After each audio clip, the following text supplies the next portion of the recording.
So my name is Bob Wekesa. I'm a lecturer, senior lecturer if you wish, at Wits University School of, Department of Journalism and Media Studies. So Wits is based in Joburg. I do, but perhaps three areas of focus, one of which is Africa, China, media and communications. This was my area of the PhD thesis, where I worked on Africa, China, media and diplomacy, focusing on Chinese media and diplomacy strategies in Kenya, South Africa, and Nigeria. So this is one area, major area of research. I'm also interested in African public diplomacy and soft power from the media perspective, meaning looking at strategic communication strategies by countries such as the US, Western European countries, China, increasingly Russia in Africa, and how Africa is actually responding to being kind of encouraged to cooperate or trade or relate with these important global powers. I think these fears are quite unjustified, I should say. It's been a couple of years now since Chinese media such as China Daily, People's Daily, CGTN, China Global Television Network, China Radio International, and others, Xinhua News Agency, for example. It's been 10 years plus since they made an entry onto the African continent. Over this period of time, since 2006, they haven't really had a major impact, I would say.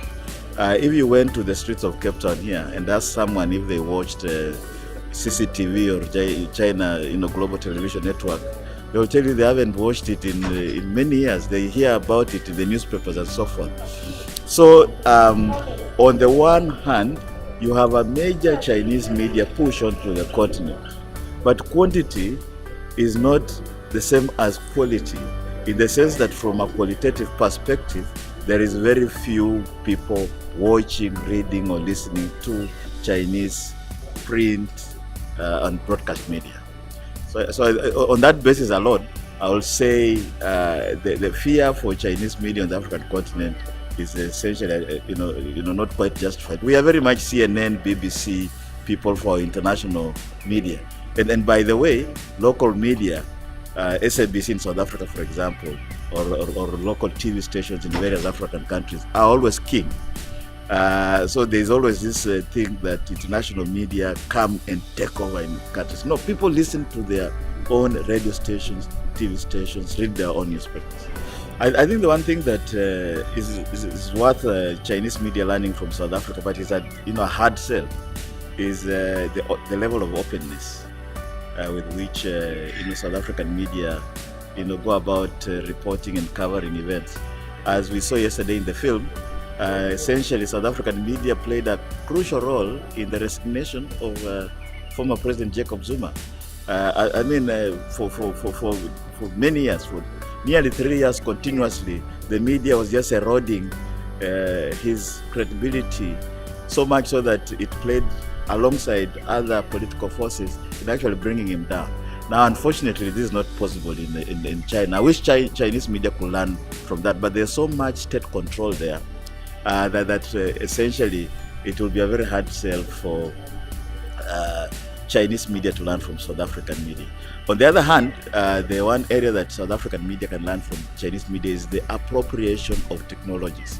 The Chinese are pretty good in the use of various technologies that are just available. Many of us in South African media who are journalists are still harping on analog technologies, and so much so that you still have the big four media rather than having a multiplicity of them, on the basis of the fact that some of these technologies are pretty available and cheap. Take WeChat, for example. It's become a major media in China, but the way we use WhatsApp, which is an equivalent here, is not so much for news but actually for chatting on social stuff. So I think that's an area in which you can learn from. Social media is not necessarily an end in itself. Used in a certain way, it can lead to activity, political awareness and consciousness, as it were.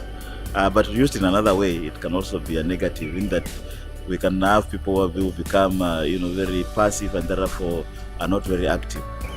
But however, since that happened, it's been a while now, I think the youth have gone back to their silos, using social media now, not so much for activism, but for digital activism, but actually as a social thing. You use it for connecting and so forth.